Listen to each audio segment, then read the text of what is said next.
On April 14, 1912, some of the richest people on Earth went to bed believing money had already solved every problem they could ever face. Private suites, personal servants, gold watches, and diamond rings. Yet by sunrise, the Atlantic Ocean had erased fortunes, status, and privilege alike. So here's the mystery.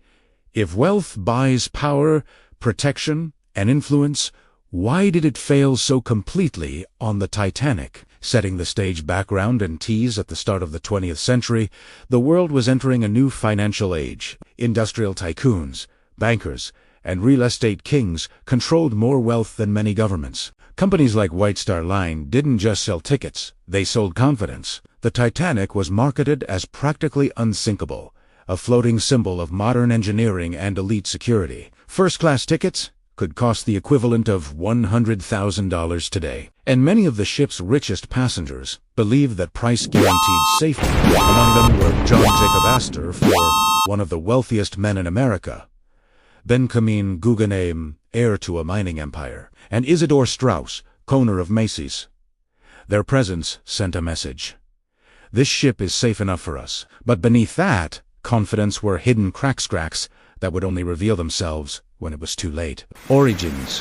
How the system was built. The Titanic wasn't just a ship. It was a product of competition. Shipping lines raced to attract elite passengers by promising speed, luxury, and prestige. Safety, while important, was shaped by outdated regulations. Lifeboat laws were based on ship tonnage, not passenger count. Titanic legally needed only 20 lifeboats, enough for about half the people on board. The assumption was simple and dangerous.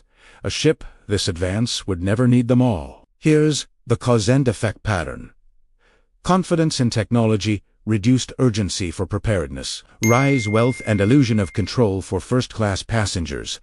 Life on board felt insulated from risk. They dined on multi-coursed meals while ice warnings piled up in the radio room. Wealth created distance not just socially, but psychologically. Money had always solved problems for these people. Miss a train? Charter. Another? Political trouble. Make a call. Danger?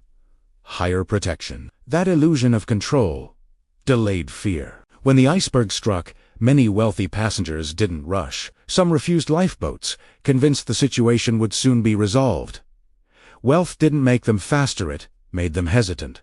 Breaking point. When money meant nothing as the ship tilted, reality broke through luxury. There weren't enough lifeboats. Priorities shifted to women and children, and suddenly money had no leverage. John Jacob Astor asked to accompany his pregnant wife into a lifeboat. He was refused. Benjamin Guggenheim reportedly changed into formal evening wear. Sajing E was prepared to go down like a gentleman. At T's moment, the system collapsed. Rules replaced riches. Physics replaced privilege. The ocean did not recognize net worth. Fallout, aftermath, and shock. When Titanic sank, more than 1,500 people died, including many of the world's wealthiest men. Entire fortunes vanished overnight. Stock markets reacted. Insurance companies faced massive losses. Public faith in elite expertise was shaken. If the richest, most powerful people couldn't protect themselves, what did that say about the system they controlled? Failed fixes, lessons learned, too late. Reforms came but only after tragedy. Lifeboat requirements changed. Continuous radio watches became mandatory. But the pattern was clear. Safety improvements followed disaster, not foresight. The fixes didn't save Titanic's passengers. They saved future ones. Modern parallels, repeating the pattern. Today, the richest 1% control more than 45% of global wealth.